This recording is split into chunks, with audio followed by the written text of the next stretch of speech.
하나님 말씀 창세기 25장입니다. 창세기 25장 27절에서 34절까지. 창세기 25장 27절에서 34절까지.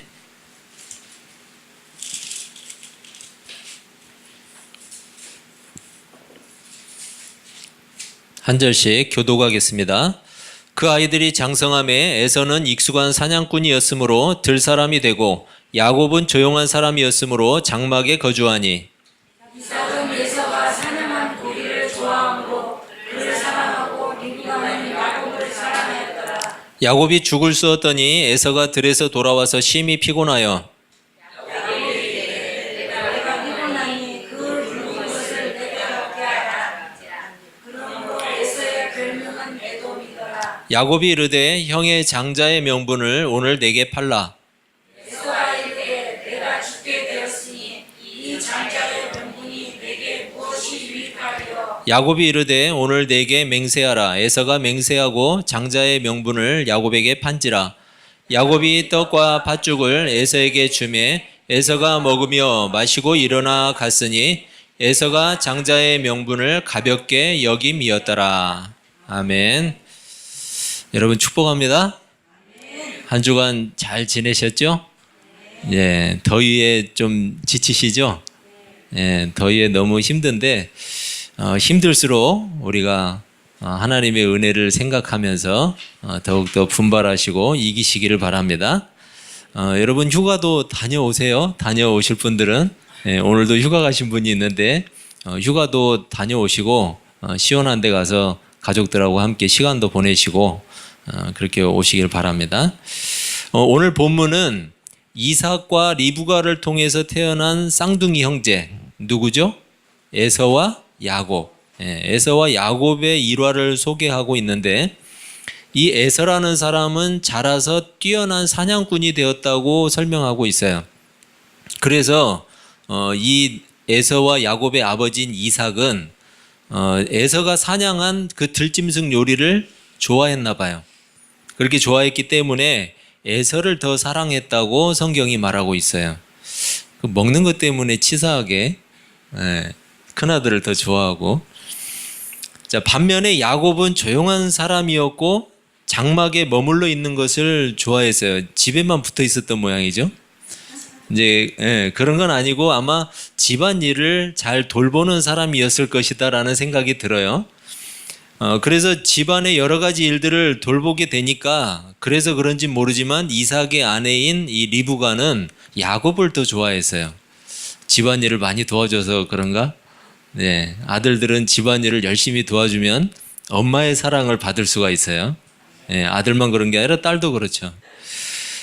여러분 이삭과 리브가는 각기 다른 아들을 더 사랑했다라는 모습을 이렇게 앞에서 잠깐 언급을 해주는데 이것은 우리가 창세기 27장은 이제 앞으로 할 건데 27장으로 넘어가면 사건이 하나 발생을 하는데 그 사건을 보여주기 위한 배경으로 아마 이 두 사람의 편애에 대해서 이렇게 보여주고 있는 것 같아요. 오늘은 그 내용보다는 야곱이 죽을 끓였다고 돼 있네요. 역시 집안에서 집돌이 집안에서 잘 집안일을 하다 보니까 죽을 끓였는데 에서가 들판에서 사냥을 하고 돌아왔어요. 근데 얼마나 배가 고팠을까요? 그 젊은 나이에. 이 배가 고프니까 야곱에게 말을 해요. 야, 야곱아, 그 붉은 죽 좀 나한테 줄래? 내가 배가 많이 고프거든? 하고 이야기를 했는데 이 붉은 죽, 이 붉은이라는 뜻에서 뭐가 나왔대요? 에돔이라는 말. 이 붉은이라는 뜻인데 에돔이라는 별명이 이 에서에게 붙었는데 그래서 에서가 에돔의 조상이 되었어요. 이 에돔이라는 민족은 두고두고 이스라엘의 발목을 붙잡는 그런 민족이에요. 그래서 별로 좋지 않은 그러한 내용으로 이야기가 되죠. 야곱이 말을 하죠. 그러면 형이 가진 그 맏아들의 권리, 장자의 명분이라고 오늘 돼 있는데 이 장자의 명분을 나한테 넘기라고 이야기를 해요. 그러니까 에서가 뭐라고 하냐면 야, 배가 고파 죽겠는데 그 장자의 명분이 뭐가 그렇게 중요하냐 라고 얘기를 해요. 그러니까 야곱이 이제 쐐기를 박아요. 그러면 나한테 약속을 해라. 그 장자의 명분을 나한테 주면 내가 먹게 해주겠다라고 이야기를 해요. 결국 에서는 야곱에게 약속을 하고 장자의 명분을 야곱에게 팔아버렸어요. 그 주간 그릇에. 너무 싼데. 그러자 야곱이 에서에게 빵과 죽을 주어서 맛있게 먹고 이제 사건이 끝난 것처럼 보이죠. 여러분 오늘 이야기도 상당히 간단한데 성경은 이렇게 에서의 모습을 표현해 주고 있어요. 34절 맨 끝부분인데 에서가 장자의 명분을 가볍게 여김이었더라. 이 한마디에서 이 전체 문맥에 대한 평가를 내리고 있죠. 여러분 오늘 우리가 본문을 대하면서 몇 가지 의문을 가지게 되는데 에서가 야곱에게 팔아버린 그 장자의 명분은 도대체 무엇을 의미하는 건가? 이것을 먼저 생각을 해봐야 되고, 그리고 두 번째로는 장자의 명분이 왜 중요한가? 이것을 우리가 알면 오늘 본문을 이해하기가 쉽겠죠. 그리고 셋째로 본문의 이러한 사실이 창세기의 1차 독자 이스라엘 백성들에게는 어떤 의미가 있는가? 그리고 또 오늘날의 우리에게는 어떤 의미를 주는가? 이것을 알아보면 오늘 본문을 통해서 우리가 내용을 더 밝히 알게 될 거예요. 그래서 먼저 명분이라는 뜻이 무엇인가? 명분이라는 뜻을 사전을 찾으면 이렇게 나와요. 이름이나 신분에 따라 마땅히 지켜야 할 도리. 이름이나 신분이 있는데 그 이름이나 신분에 따라서 마땅히 지켜야 할 도리라고 돼 있는 게 바로 명분이에요. 오늘 나와 있는 명분. 예를 들면 여러분 국회의원의 명분이라고 하면 국회의원이 국회의원으로서 마땅히 지켜야 할 도리를 말하는 거예요. 여러분 국회의원이 마땅히 지켜야 할 도리가 뭐죠? 그렇죠. 국민이 선출을 했고 국민이 뽑았으니까 어떻게 해야 돼요? 국민을 적극적으로 성실하게 대변하는 일을 해야 국회의원이 자기 도리와 명분을 다하는 거예요. 이게 명분이에요. 이게 국회의원의 명분이라고 할 수 있는데 우리나라 국회의원들은 성실하게 국민의 의사를 잘 대변해주고 있죠? 여러분이 웃는 거 보니까 안 그런 모양이에요. 네. 국민들의 마음을 최선을 다해서 좀 대변해주는 국회의원이 많아졌으면 좋겠죠. 예, 그러면은 서민들이 좀 살기가 편할 텐데. 여러분 우리나라에서 기온이 어디가 제일 높은지 아세요? 대구? 남원? 남원도 높죠. 예, 그런데 여의도가 제일 높아요. 여의도만 가면 열받는 사람들이 많아서 여의도가 제일 높대요. 여러분 좀 이 더운 날 더 덥게 만드는 그런 인간들 말고 정말 국민들 마음을 시원하게 해주는 그런 국회의원들이 정말 많아지기를 우리는 기도해야 돼요. 네, 그래야 우리나라가 잘 될 거 아니에요. 여러분 이처럼 명분이라는 것은 그 이름과 신분에 걸맞는 마땅한 도리를 말하는 거예요. 그래서 성경에 나오는 이 장자, 이 마다들은 한마디로 얘기하면 후계자죠. 후계자, 상속자. 상속자를 이야기하는데 상속자로서 누려야 할 마땅한 권리도 있어요. 권리도 있지만 동시에 장자로서 지켜야 할 마땅한 도리가 있는 거예요. 권리도 있지만 도리도 있어요. 의무죠. 책임을 해야 되는 거. 따라서 오늘 본문에 언급되고 있는 이 장자의 명분이 가지는 의미는 장자로서의 권리 그리고 또 장자가 지켜야 할 마땅한 도리를 모두 포함하는 거예요. 명분에는. 이스라엘의 장자는 우리나라도 비슷하지만 가정을 대표해요. 가정을 대표하고 그리고 가장으로서 모든 주도권을 쥐고 있는 게 바로 장자예요. 그리고 장자는 아버지 재산 중에서 2배의 몫을 상속을 받았어요. 예를 들어서 형제가 3사람이면 아버지의 재산을 4사람 몫으로 나눠요. 4사람의 몫. 형제가 3명이면 4사람의 몫으로 나눠서 다 분배를 하고 큰아들은 2배의 몫을 가져가는 거예요. 그게 이제 이스라엘의 상속자가 받는 그러한 건데, 그런데 아브라함과 이삭으로 이어지는 이들 족장, 지금 아브라함, 이삭, 그리고 지금 그 다음으로 에서와 야곱이 있는데, 이렇게 이어지는 족장들에게는 더 중요한 장자의 명분이 있어요. 더 중요한 게 뭐냐면 하나님께서 주신 언약에 대한 상속이에요. 재산만 상속받는 게 아니고 언약에 대한 상속. 다시 말해서 아브라함과 이삭의 가정에서 장자가 된다는 것은 언약의 후계자가 된다는 것을 뜻하는 거예요. 이것은 그리고 하나님께서 아담에게 약속하신, 아담에게 태초에 약속하신 여자의 후손에 대한 언약을 계속해서 이어서 상속받는 것을 뜻하기도 해요. 그렇기 때문에 이들에게 장자의 명분이라는 개념은 단순하게 재산만을 상속받는 것이 아니고 하나님의 언약을 상속받는 후계자예요. 그러니까 여러분 대단히 중요한 의미를 가지고 있는 거잖아요. 그런데 에서의 태도로 보면 자신에게 지금 에서는 태생적으로 장자의 권리가 주어졌죠. 주어졌는데도 불구하고 이 장자의 명분을 전혀 중요하게 생각하지 않았어요. 배가 얼마나 고팠는지는 알 수가 없죠. 배가 많이 고프면 상당히 힘들죠. 힘들기는. 그렇지만 배가 얼마나 고팠는지는 알 수 없지만 그렇게 중요한 장자의 명분을 이 육신의 만족과 바꾸어 버릴 정도로 배가 고팠는가? 그만큼 중요하게 생각하지 않았다는 거죠. 여러분 실제로 이스라엘의 장자권은 얼마든지 바뀔 수 있었어요. 여러 가지 경우가 있는데 장자의 위치에 있는 본인이 그 장자의 권리를 다른 사람에게 넘기면 포기하면 바뀔 수 있었어요. 그리고 또 하나는 뭐냐면 서자, 첩의 자식을 통해서 나온 아들이 서자임에도 불구하고 맏아들일 때 장자의 위치에 올라가 있는데 만약에 본처가 아들을 낳았어요. 그래서 장자의 권리를 요구를 했어요. 그러면은 그 자리를 내줘야 돼요. 그리고 또 아버지의 직권으로 장자의 권리를 바꿀 수가 있었어요. 또 하나는 중죄를 지었을 때 그 징벌로서 장자의 권리를 박탈하는 이런 경우가 있었어요. 그럴 때 장자의 권리가 바뀌는데, 여러분 오늘 본문에서는 이런 에서의 태도를 문제 삼는 가장 큰 이유가 뭘까요? 왜 문제 삼을까요, 이것을? 하나님의 언약을 중요하지 생각하지 않았다는 거예요.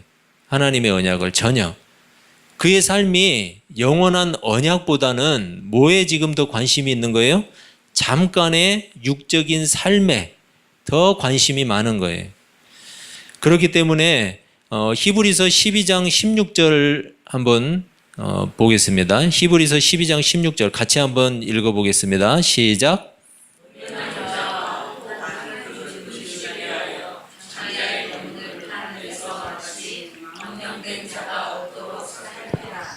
네, 히브리서 신약 히브리서에서는 망령된 자라고 표현을 하면서 이 땅의 그 육적인 잠깐의 삶을 위해서 영원한 것을 버리는 게 바로 이렇게 망령된 자처럼 정말 형편없는 행동이다라고 이야기를 하고 있어요.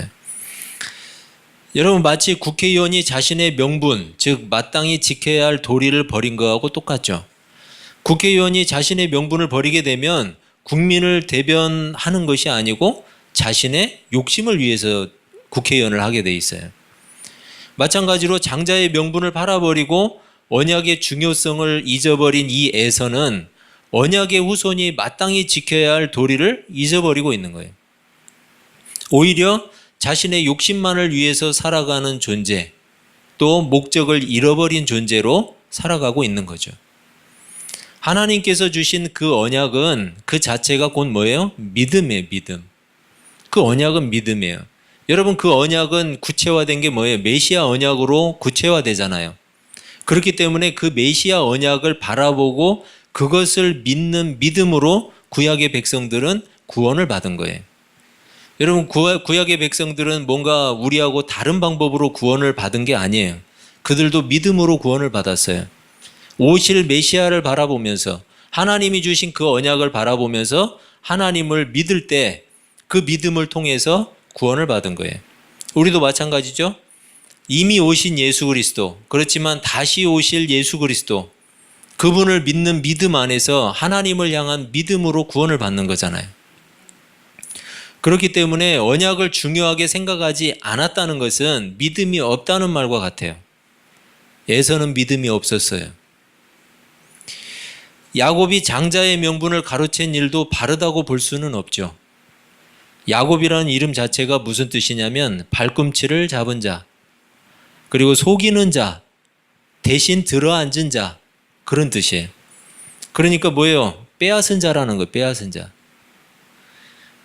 혹시 야곱의 행동이 언약을 중요하게 여기는 신앙을 위한 결정이었다고 생각을 해도 야곱이 언약을 중요하게 생각했기 때문에 신앙적인 결단으로 이렇게 형에게 장자의 권리를 빼앗았다, 이렇게 생각을 하더라도 여러분, 속여서 빼앗는 일이 정당화될 수는 없죠. 본문 어디에도 야곱이 신앙적인 결단으로 장자의 명분을 가로챘다는 말은 또 없어요. 단지 결과적으로 볼 때 야곱에게 언약의 상속이 이루어지고 있다는 사실만 우리가 알 뿐이에요. 그런데 에서와 야곱에 대한 이런 결정은 이미 하나님께서 말씀하신 내용이에요. 지난주 본문이었던 창세기 25장 23절인데 25장 23절을 제가 한번 읽어보겠습니다. 여호와께서 그에게 이르시되 두 국민이 내 태중에 있구나. 두 민족이 내 복중에서부터 나누이리라. 이 민족이 이 족속이 저 족속보다 강하겠고 큰 자가 어린 자를 섬기리라 하셨더라. 여러분, 지금 에서와 야곱이 리브가의 뱃속에 있을 때 이미 하나님이 뭐라고 말씀하세요? 큰 자가 어린 자를 섬기리라. 하나님이 이미 말씀하셨어요. 오늘 우리가 보고 있는 이 본문의 내용, 즉 에서가 야곱에게 장자의 명분을 팔아버리는 일이 있기 훨씬 전에, 그들이 태어나기도 전에 이미 하나님은 언약의 후계자로 누구를 택하셨어요? 야곱을 택하셨어요. 그래서 로마서 9장에서는 이렇게 설명을 해요. 로마서 9장을 우리 한번 같이 찾아보셔도 되고 앞에를 보셔도 되고, 찾으실 분은 신약성경 251페이지에 있습니다. 로마서 9장 10절에서 23절까지. 네, 같이 한번 읽어보겠습니다. 교독하겠습니다. 저랑 로마서 9장 10절에서 23절까지 교독하겠습니다. 그뿐 아니라 또한 리브가가 우리 조상 이삭 한 사람으로 말미암아 임신하였는데 자식들이 아직 나지도 아니하고 선한 악을 행하지도 아니하되 하나님을 따라 되는 하나님의 뜻이 행위로 말미암고 오직 주님으로 말미암아 서기하려 하사 리브가에게 이르시되 큰 자가 어린 자를 섬기리라 하셨나니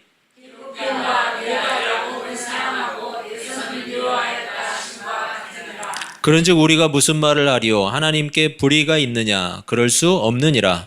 모세에게 이르되 내가 긍휼히 여길 자를 긍휼히 여기고 불쌍히 여길 자를 불쌍히 여기라 하셨으니 그런즉 원하는 자로 말미암음도 아니요 다른 박질하는 자로 말미암음도 아니요 오직 긍휼히 여기시는 하나님으로 말미암음이니라. 성경이 바로에게 이르시되 내가 이 일을 위하여 너를 세웠으니 곧 너로 말미암아 내 능력을 보이고 내 이름이 온 땅에 전파되게 하려 함이라 하셨으니 그런즉 하나님께서 하고자 하시는 자를 긍휼히 여기시고 하고자 하시는 자를 완악하게 하시느니라. 내가 내게 말하기를 그러면 하나님이 어찌하여 허물하시느냐 누가 그 뜻을 대적하느냐 하시니 이 사람아, 내가 누구이기에 감히 하나님께 반문하느냐? 지음을 받은 물건이 지은 자에게 어찌 나를 이같이 만들었느냐 말하겠느냐?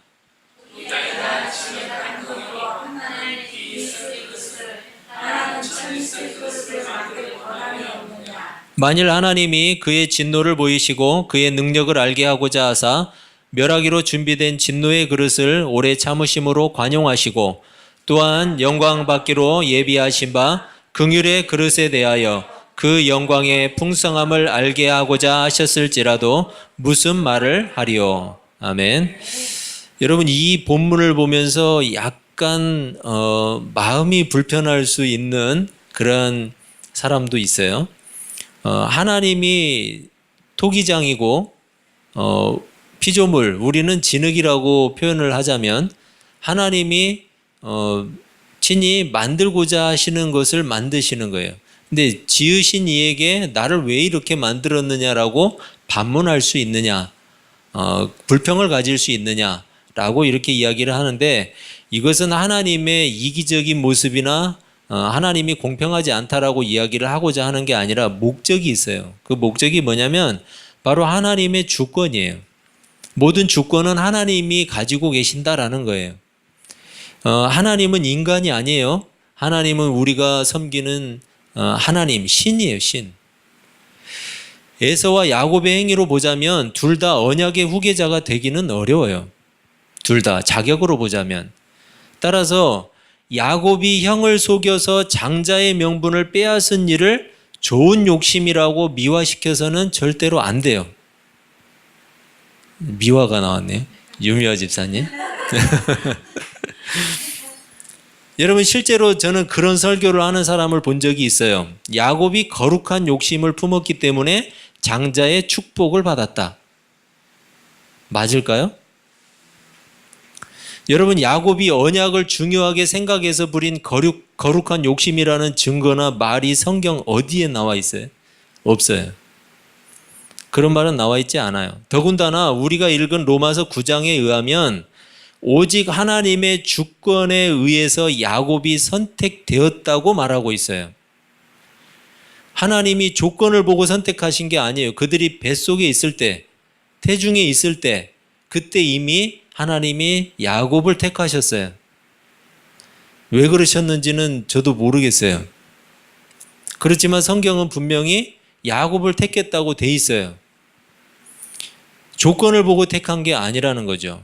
여러분, 지금도 여전히 이러한 내용을 통해서 결과만 좋으면 과정은 편법이든 불법이든 상관없다는 식의 태도가 교회 안에도 있어요.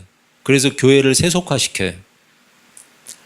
야곱이 거룩한 욕심을 품었기 때문에 장자의 축복을 받은 게 아니에요. 하나님이 택하신 거예요. 여러분, 기독교 신앙을 변질시키는 요인이 어디 있냐면 말씀을 왜곡시키기 때문에 기독교 신앙이 변질되는 거예요. 그 가운데서 그런 가르침 속에서는 진실한 그리스도인이 나오기가 어려워요.